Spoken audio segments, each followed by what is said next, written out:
Imagine you could see the future. Every choice, every branching path, every possible mistake before you make it. Now, imagine you could reach into those futures and pull one into reality, but only one. And the others? They vanish. Forever. The people in them, the loves, the victories, all gone, erased by your decision. That's not a gift. That's a nightmare wrapped in godhood.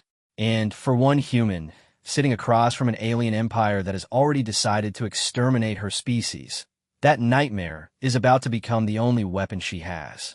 The observation deck of the Odysseus smelled like recycled air and cold coffee. Commander Eva Salazar had been staring at the same stretch of star-speckled black for 11 minutes, her thumb tracing the rim of her mug in slow, unconscious circles. The ceramic was warm. The coffee inside had gone lukewarm an hour ago. She didn't drink it. Behind her, the door hissed open. She didn't turn. She knew the footsteps, light, quick, a half-beat off rhythm. Lieutenant Marcus Webb, her tactical officer, had a walk that always sounded like he was catching up to a thought. "They're hailing us again," he said. Eva's reflection stared back from the reinforced glass. 34 years old.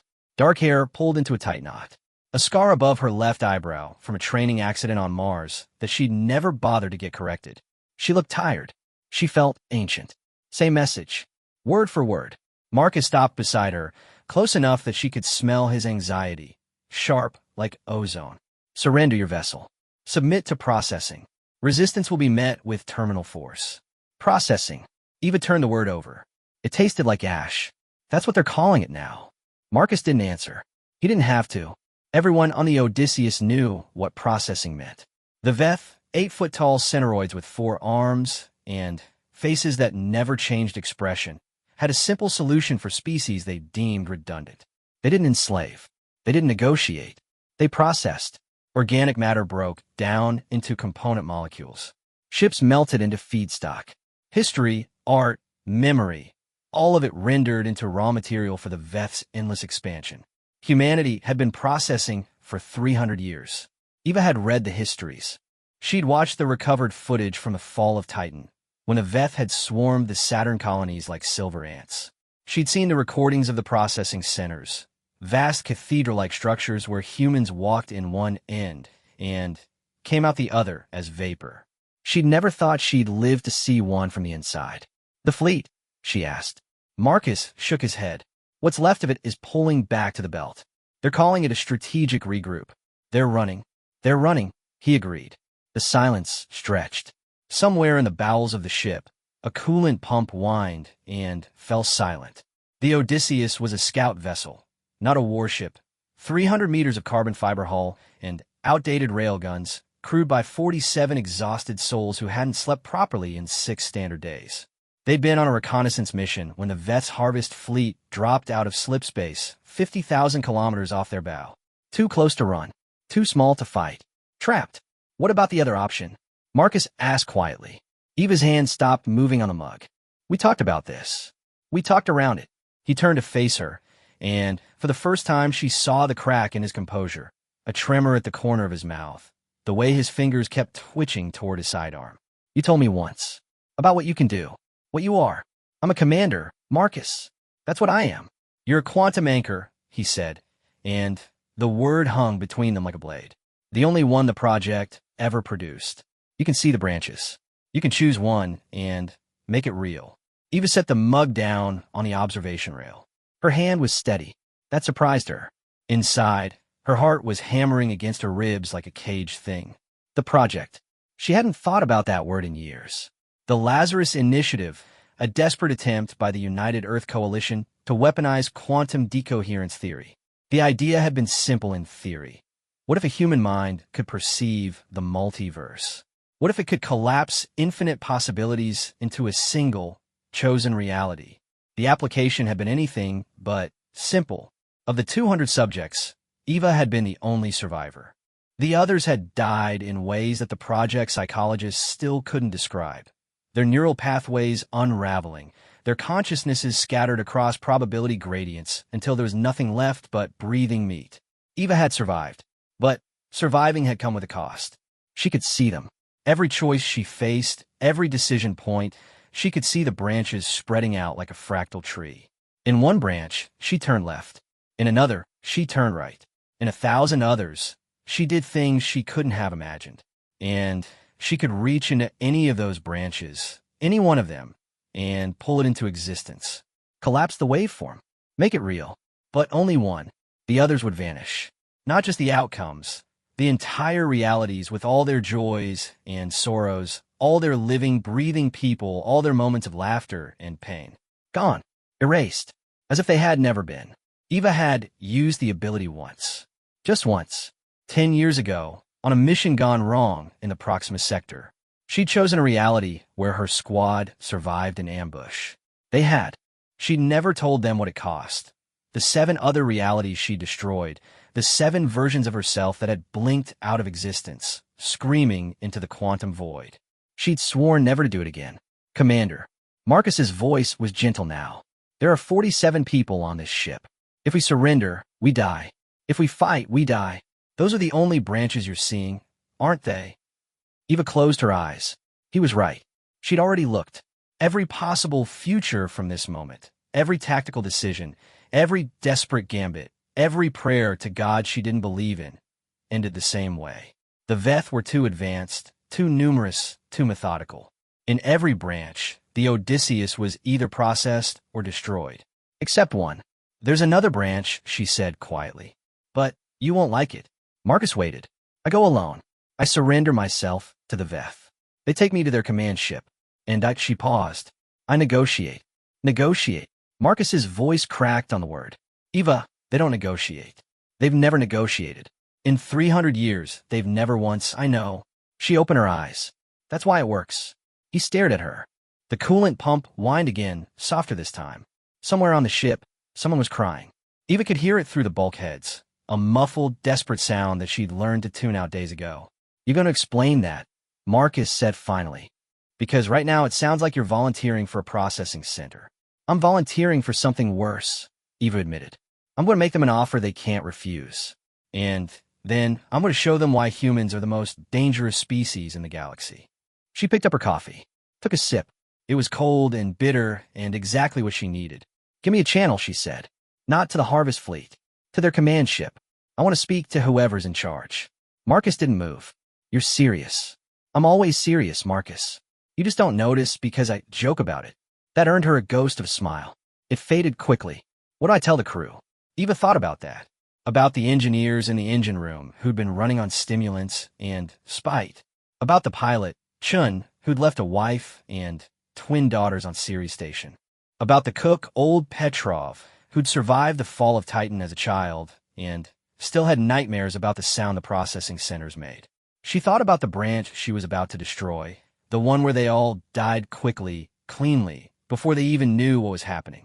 It was kinder than what she was planning, kinder than what she was about to ask them to endure. Tell them I have a plan, she said. Tell them it's going to hurt. And tell them, she paused. Tell them I'm sorry. Marcus nodded slowly. He turned to go, then stopped at the door. Eva, yeah. Whatever you're going to do, whatever branch you choose, I'm glad I'm in this one with you. He left before she could answer. Eva stood alone on the observation deck, watching the stars. 50,000 kilometers away, the Veth Harvest Fleet drifted through the void like a school of silver fish. Their ships were beautiful, in a terrible way, sleek and predatory, designed with an aesthetic that suggested they'd evolved past the need for beauty. Function, pure function, rendered in curves and angles that hurt to look at for too long. She reached out with her mind, not physically, but in the way she'd learned during the project. The branches spread before her like a map of lightning. Thousands of them. Million. Each one a different choice, a different word, a different breath. In most of them, she failed. The Veth processed her without a second thought. The Odysseus burned. Humanity's last gasp faded into silence. But in one branch, a thin, fragile thread that flickered like a candle in a hurricane, she succeeded. Not because she was stronger or smarter or faster than the Veth. Because she was human. And humans, Eva had learned, did something no other species in the galaxy had ever figured out how to do. They told stories. She took a breath, held it, let it go. Then, she reached into the flickering branch and pulled. The universe shuddered. For one impossible moment, Eva felt every other reality pressing against her skin. Every choice she hadn't made, every life she hadn't lived, every person who had ceased to exist because she had chosen this one path. A woman in another branch kissed her wife goodbye and left for work. A child in another branch laughed at a joke she'd never hear. A version of herself, older and softer, held a grandchild in her arms and sang a lullaby that would never be sung. Eva wept, silent tears that she didn't bother to wipe away. Then she let them go. The branch solidified. The other realities crumbled into quantum foam, their echoes fading like whispers in a hurricane. Eva stood alone in the only reality that remained, her cheeks wet, her hands trembling, her heart a bruise inside her chest. The door hissed open again. Marcus stood there, his face pale. "They're responding," he said. "The Veth command ship. They're agreeing to a parley." Eva nodded. She straightened her uniform, wiped her face with the back of her hand. "Tell them I'm on my way." The Veth shuttle was a nightmare of wrong angles. Eva sat in the passenger compartment, strapped into a seat designed for a body that wasn't human. The restraints cut into her shoulders. The air tasted like copper and static. Through the small viewport, she watched the Odysseus shrink behind her, a tiny speck of light against the dark, growing smaller and smaller until it vanished entirely. She was alone. Not entirely. The Veth had sent two of their own to escort her, massive creatures with burnished silver hides, and for arms folded across their chests. They didn't speak. They didn't look at her. They simply stood in the corners of the compartment like statues, their breathing slow and rhythmic, their four eyes each staring at a different point in space. Eva had read the Veth psychological profiles. She knew that their body language was almost impossible for humans to read. But she didn't need to read them. She needed to understand them. And understanding, she'd learned, started with patience. So she sat, and she waited, and she thought about the branch she'd chosen. In the flickering reality she'd pulled into existence, the Veth command ship wasn't just a ship. It was a living creature, a bioship grown from Veth genetic material, its walls pulsing with a slow, steady heartbeat. The Veth didn't build. They grew. Everything they used, from their weapons to their clothing to their ships, was cultivated over centuries, bred for purpose, and eventually absorbed back into the collective when its usefulness ended. The Veth didn't have a word for waste. They didn't have a word for individuality, either, or art, or love. Their language contained no concept for something that existed purely for its own sake. A joke, a painting, a song sung in the shower because it felt good. Everything had a function. Everything served the whole. That was why they processed other species. Not out of malice, not out of cruelty, but out of a complete and total inability to see any other option. To the Veth, a species that didn't serve a purpose was like a tumor, unnecessary growth that needed to be removed before it caused harm. Eva intended to show them a new purpose. The shuttle docked with a sound like grinding bones. The restraints released automatically, and Eva stood, her legs unsteady. One of the Veth escorts gestured with a lower arm, a motion that might have meant follow, or don't move, or we're about to kill you. She chose to interpret it as follow. The interior of the command ship was dark and warm, like being inside a living thing. Because she was. The walls pulsed with veins of bioluminescence. They walked for what felt like hours, through corridors that curved and twisted without apparent purpose, past chambers filled with Veth workers tending to pulsing organic machinery, through a gallery of processing tanks where Eva forced herself not to look. Shapes moved in the darkness. Finally, they reached the command chamber. It was vast, a dome of living tissue that opened into a space the size of a cathedral, filled with a soft, golden light that seemed to come from everywhere and nowhere.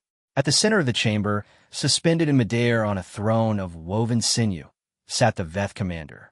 She was enormous, twice the size of the other Veth, her silver hide marked with patterns of darker pigmentation that Eva realized, with a start, were scars. Old wounds, healed over centuries, telling a story in a language Eva couldn't read. Her four arms rested on the arms of her throne. Her four eyes, too large, too small, arranged in a diamond pattern, fixed on Eva with an intensity that made her want to look away. She didn't. "Human," the commander said. Her voice was a low rumble, like an earthquake heard from far away. It didn't come from her mouth. Eva wasn't even sure Veth had mouths. It came from everywhere, vibrating through the floor, the walls, the air itself. You have requested parley. Explain why your existence should continue. Eva had prepared a dozen speeches, diplomatic overtures, logical arguments, pleas for mercy.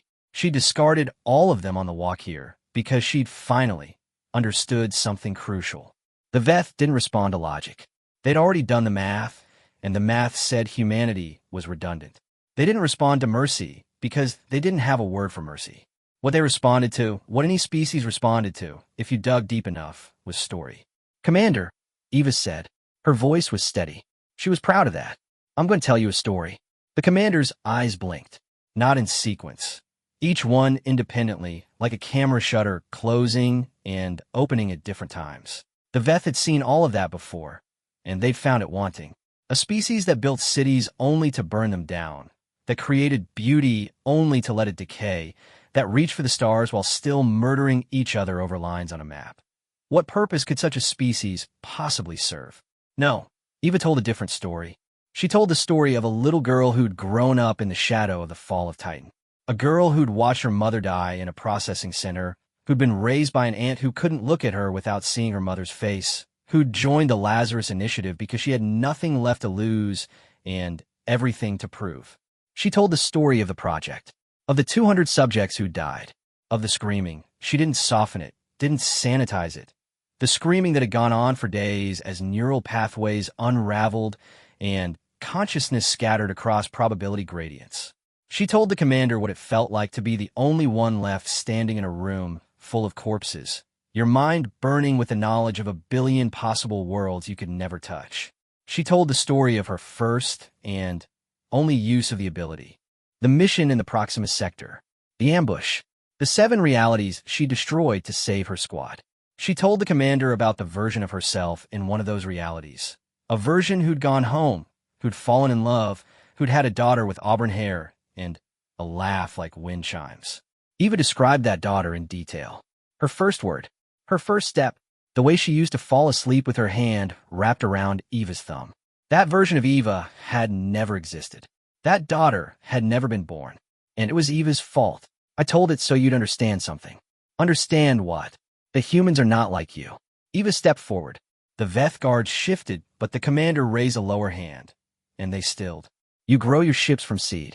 You breed your weapons for specific traits. Everything you create serves a function, and when it stops serving that function, you absorb it back into the collective. You don't have waste. You don't have leftovers. You don't have art. Correct, the commander said. Inefficiency is death. No, Eva said, but the rest, the inefficiency, the waste, the parts that don't serve an obvious purpose, that's where innovation comes from. That's where art comes from. That's where stories come from. I'm offering you a choice, Eva said. Not a surrender. Not a negotiation. A choice. The same choice every human faces, every day, in 1,000 small ways. You can keep doing what you've always done, and you can keep getting what you've always gotten. Or you can take a risk. You can do something inefficient. You can listen to a story and let it change you. The commander rose from her throne. She was even larger standing, easily 4 meters tall, her 4 arms spread wide, her diamond eyes blazing with that terrible golden light. The guard behind Eva stepped back. The walls of the command chamber pulsed faster, like a heart responding to fear. Eva didn't move. You are one human, the commander said.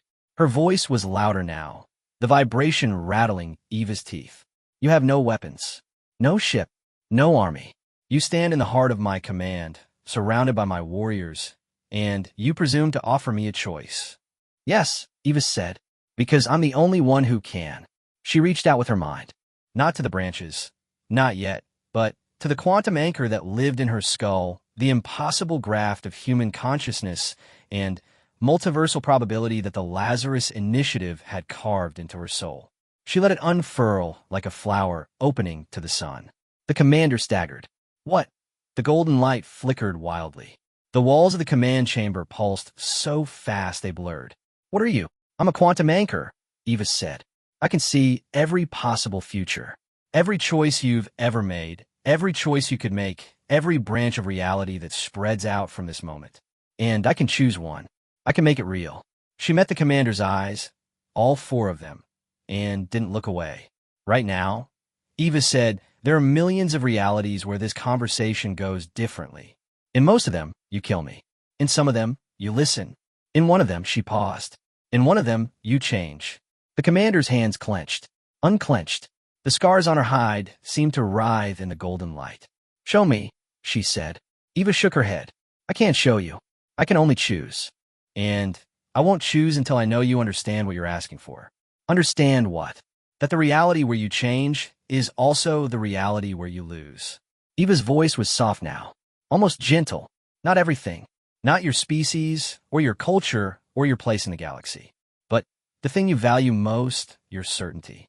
Your perfect, efficient, unshakable knowledge that you are right and everything else is wrong.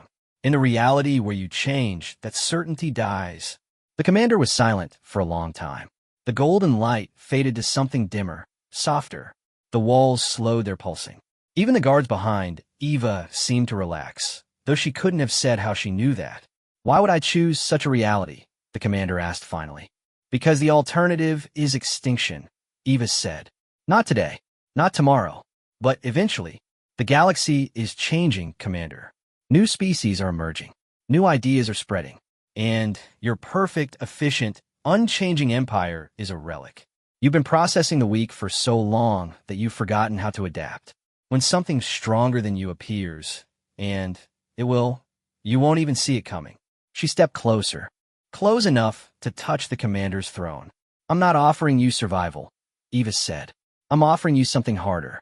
I'm offering you growth. The commander lowered herself back onto her throne. She seemed smaller now, somehow, less like a god, and more like a very old, very tired creature who had been doing the same thing for so long that she'd forgotten there were other options. You speak of stories, the commander said. Tell me another. Eva smiled. It wasn't a happy smile.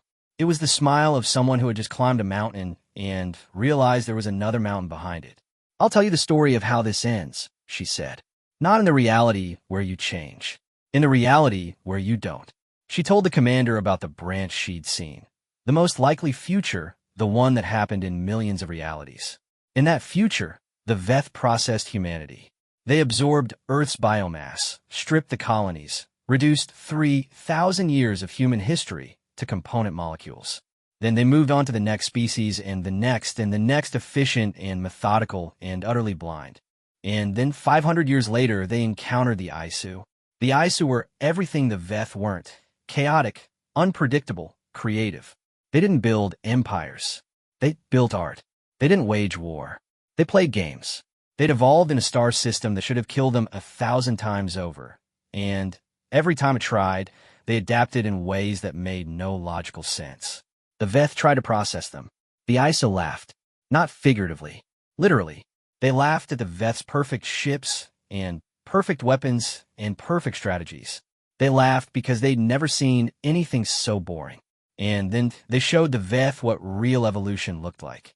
They changed, not over millions of years, but over days, weeks.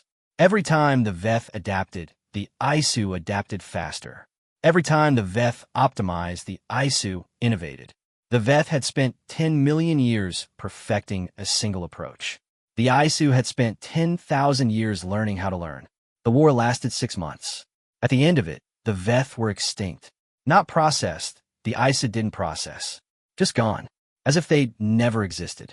That's your future, Eva said. If you keep doing what you've always done, that's what's waiting for you. Not because the Isu are stronger or smarter or better. Because they're different. Because they do the one thing you've never learned how to do. What? The commander asked. Her voice was barely a whisper. They tell stories, Eva said. They imagine things that don't exist. They create possibilities out of nothing. And that, she tapped her temple. That's what I'm offering you. Not a weapon. Not a technology. A story. The commander's 4 eyes closed. For a long moment, the command chamber was absolutely silent. Eva could hear her own heartbeat. Could hear the slow pulse of the ship around her. Could hear, somewhere in the distance, the sound of Veth workers tending to their organic machinery, completely unaware that their entire future was being decided in this room. You said you could choose, the commander said. Her eyes remained closed. You could make one reality real. Yes. And in the reality where I change, what happens? Eva took a breath. Let out. In that reality, she said, you let us go. The Odysseus and her crew. You withdraw from human space. You stop processing for 1 year. Not forever, just 1 year. And you watch. You observe. You listen to our stories. And at the end of that year, you make a choice. What choice? Whether to keep growing, Eva said, or to stay the same. The commander opened her eyes. They were different now, still golden, still intense, but something had shifted behind them. Something that looked almost like curiosity. And if I refuse, she asked. Eva met her gaze. Then, I choose a different reality. One where you don't change. One where you keep processing and keep conquering and keep heading toward your extinction. I won't stop you. I can't. But I also won't be a part of it. She stepped back from the throne, spread her arms wide. You asked why your existence should continue. Eva said. The answer is that it shouldn't. Not unless you want it to. Not unless you choose it. Not unless you look at yourself and decide that being efficient isn't the same as being alive. The commander rose again. This time, she didn't seem threatening. She seemed uncertain, lost, like a creature who had just realized that the map she'd been following for 10 million years was drawn on water. 1 year, the commander said. 1 year, Eva agreed. And during that year, you'll tell me stories? Eva smiled. For the first time in a long time, it reached her eyes. I'll tell you so many stories, she said, that you won't remember what silence felt like. The commander was silent for a long moment. Then she did something that Eva had never seen a Veth do before, something that wasn't in any of the psychological profiles, something that made the guards behind her step back in what might have been shock. She laughed. It was a terrible sound, grinding and low like stones rubbing together. It went on for too long and ended too abruptly. It was, without question, the most beautiful thing Eva had ever heard. 1 year, the commander said again.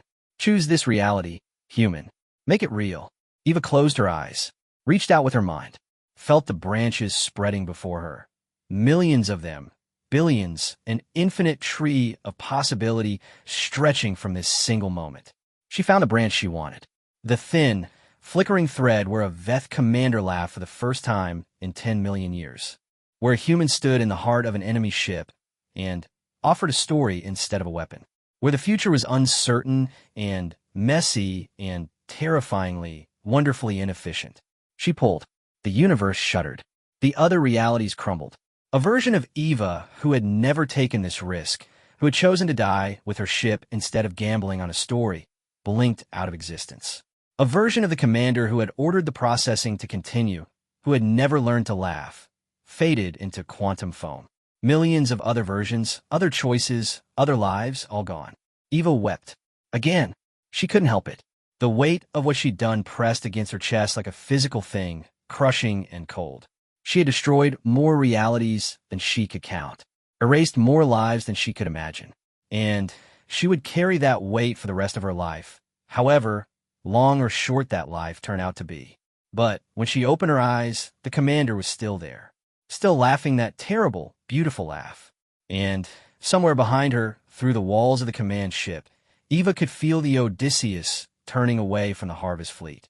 Heading home, she had chosen. And for the first time in 10 years, she didn't regret it. The year that followed was the strangest of Eva's life. She stayed on the Veth command ship, not as a prisoner. The commander had given her freedom of movement, though the guards still followed her everywhere. But as something the Veth didn't have a word for. A guest, a storyteller, a living paradox in the heart of their perfect, efficient empire. She told them stories, not just human stories, though she told plenty of those. She told them about the first fish that crawled on a land, about the asteroid that killed the dinosaurs, about the monkey that picked up a bone and saw a weapon. She told them about love and loss and laughter, about jokes that made no sense, and songs that served no purpose, and paintings that existed only to be beautiful. The Veth listened. At first, they didn't understand. They asked questions that broke Eva's heart with their innocence. Why would a creature sacrifice itself for another? What is the function of sadness? How can a lie, a fiction, something that never happened, make you feel truth? Eva answered as best she could. She told them about her mother, who had died in a processing center. She told them about her aunt, who couldn't look at her without crying. She told them about Marcus, who made bad jokes when he was scared, and Chun, who sang lullabies to her daughters over the ship's comms even though they were light years away, and old Petrov, who still had nightmares about the sound the processing centers made. The Veth didn't have nightmares. They didn't have dreams at all. Their sleep was a simple biological function, as efficient as everything else they did. Eva taught them how to dream. It took months. The commander assigned a team of Veth scientists to study human sleep patterns, human neurochemistry, human consciousness. They grew new organs, small, inefficient things that pulsed with unfamiliar rhythms, and implanted them in volunteers. The volunteers dreamed. What if, instead of what is? Why not, instead of why? The commander watched all of this with her 4 unblinking eyes. She didn't laugh again. That first time had been an accident, she explained, a malfunction in her vocal apparatus that had since been corrected. But she listened. She asked questions. And sometimes when she thought Eva wasn't looking, she smiled. It was a terrible smile. Veth weren't built for smiling. Their faces stretched in ways that looked painful, their 4 eyes squinting almost shut. But it was a smile, and every time Eva saw it, she felt something loosen in her chest. Halfway through the year, the Veth stopped processing entirely. Not just humans, everything. The harvest fleets returned to Veth space. The processing centers went dark. The vast cathedral-like structures where millions of beings had been rendered into raw material sat empty and silent, their machinery slowly growing over with organic moss. The Veth didn't know what to do with themselves. For 10 million years, processing had been the center of their existence. It was how they grew, how they adapted, how they justified their place in the galaxy. Without it, they were adrift, purposeless, inefficient. Eva told them that was the point. "You've spent 10 million years taking from other species," she said one day, standing in the command chamber with the commander and her advisors. "You've absorbed their technologies, their adaptations, their knowledge. But you've never given anything back. You've never created. You've only consumed. Consumption is efficiency," one of the advisors said. A younger Veth, his hide still smooth and unmarked by scars. "Creation ist wichtig." "Creation is the only thing that matters," Eva replied. "Consumption keeps you alive. Creation makes you worth keeping alive." She told them about the first human who'd painted a bison on a cave wall. The pigment had been made from crushed berries and animal fat, the brush from a chewed stick. The painting served no purpose. It didn't help anyone hunt or gather or survive. But it was beautiful, and it said something that words couldn't say, and 30,000 years later, humans were still looking at it and feeling something they couldn't name. "That's what you're missing," Eva said. "Not technology, not knowledge, meaning, purpose. The thing that makes you want to wake up in the morning, even when waking up is inefficient." The young advisor was silent. The commander was silent. The golden light of the command chamber flickered, casting strange shadows on the pulsing walls. "Teach us," the commander said finally. "Teach us how to create." So Eva did. She taught them how to paint, how to sing, how to tell stories of their own. Not just historical records, but fiction, lies that told the truth, impossibilities that felt more real than reality. The Veth were terrible at first. Their paintings were flat and lifeless, their songs dissonant and mechanical, their stories rambling and pointless. They approached creation the same way they approached everything else, as a problem to be solved, an inefficiency to be optimized. But they learned. Slowly, awkwardly, painfully they learned. The young advisor painted a portrait of his mother, not a perfect reproduction, but something softer, something that captured the way she'd looked at him when he'd received his first scars. The painting was ugly by human standards, crude and misshapen. But when the advisor showed it to his mother, she made a sound that Eva had never heard a Veth make before. Asobi. Veth didn't cry. They didn't have tear ducts. But the advisor's mother had made that sound, and she'd touched the painting with all 4 hands, and she'd said something in Veth that Eva's translator couldn't parse. Later, the commander told Eva what the word meant. There was no human equivalent. The closest translation was the pain of seeing yourself reflected in something that didn't exist before. Eva called it art. The year ended on a day that Eva would remember for the rest of her life. She stood on the observation deck of the Veth command ship. Not the same as the Odysseus, but similar enough. The stars were the same. The darkness was the same, but everything else had changed. The commander stood beside her, not on a throne, not surrounded by guards. Just the two of them, watching the void. The year is complete, the commander said, like she was seeing something she'd never noticed before. We will not resume processing. Eva's heart stuttered. You won't. No, the commander's voice was quiet, almost gentle. We have learned that consumption is not the only path. Kritishin ish hayerdur. Slower. Inefficient. She paused. It is also better. Eva felt tears prick her eyes. She didn't wipe them away. But that is not all, the commander continued. We have also decided something else. Something that may be difficult for you to hear. Eva's stomach clenched. What? The commander was silent for a long moment. Then she did something that Eva had never seen her do before. Something that wasn't in any of the psychological profiles. Something that made the guards at the door step back in what might have been shock. She knelt. Not fully. Veth bodies weren't built for kneeling. But she lowered herself, folding her forelegs beneath her, bringing her diamond eyes level with Eva's. We have decided, the commander said, that we owe you a debt. Not of gratitude. Gratitude is inefficient. A debt of change. You have changed us, human. You have made us less than we were, and also more. We do not know how to repay such a debt. You don't have to repay it, Eva said. Her voice cracked. That's not how stories work. You don't know the story anything. You just listen, and you let it change you. That's the whole point. The commander's eyes blinked. One by one, slow and deliberate. Then, we will listen, she said, and we will change. And perhaps, one day, we will tell stories of our own. Stories that will change others.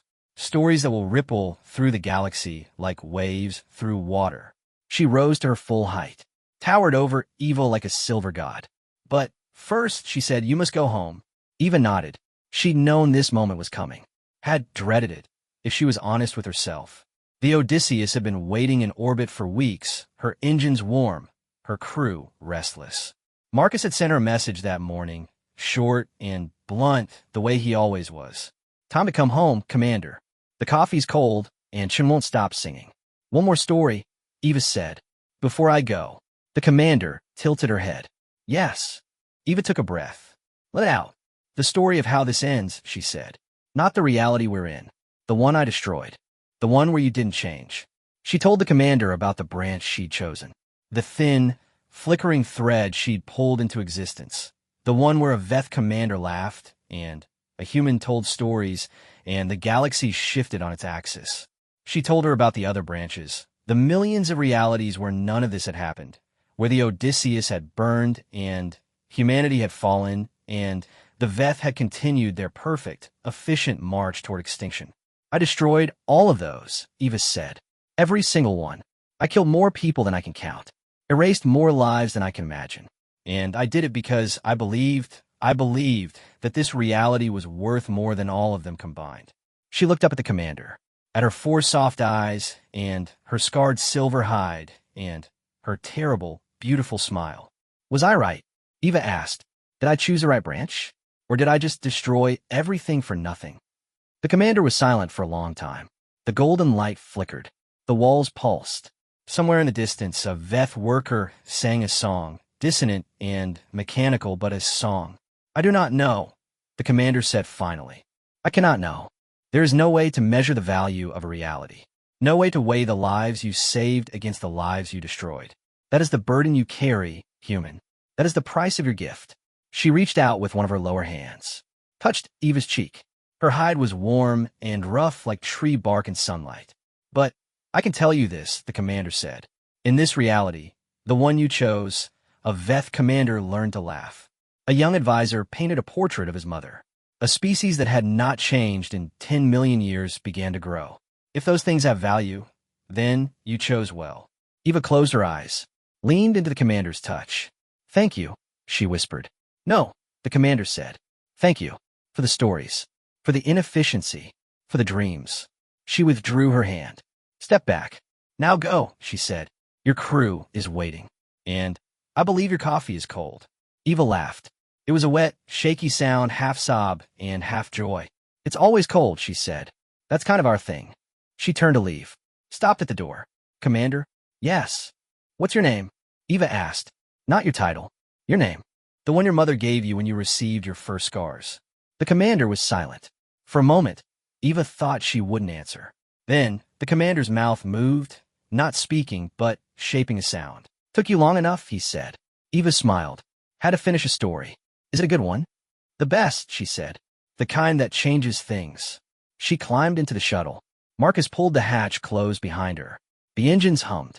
The shuttle lifted off the deck, rose through the Veth Command ship's bay doors, and shot toward the waiting Odysseus. Eva looked out the viewport, watched the Veth ship grow smaller and smaller until it vanished into the star-speckled dark. She thought about the branches she'd destroyed, the lives she'd erased, the versions of herself that no longer existed. She thought about a daughter with auburn hair and a laugh like wind chimes, who had never been born and never would be. The weight pressed against her chest, heavy and cold and immovable. But for the first time in 10 years, it didn't crush her. Because she'd chosen. Not perfectly, not without cost. But she'd chosen, and she'd made something new with that choice. Something inefficient and messy and terrifyingly wonderfully alive.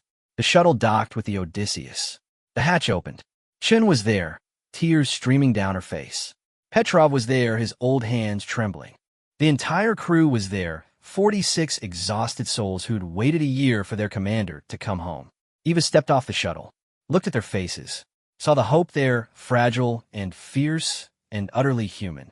I have a story to tell you, she said. It's a long one. It's going to take a while. Marcus handed her a cup of coffee. It was cold. Of course it was. We've got time, he said. Eva took a sip. The coffee was bitter and terrible and perfect. She smiled, and she began to tell the story of how a human woman walked into the heart of an alien empire, armed with nothing but stories and scars, and changed the galaxy forever. Not because she was stronger or smarter or faster, because she was human. And humans, Eva had learned, did something no other species in the galaxy had ever figured out how to do. They told stories.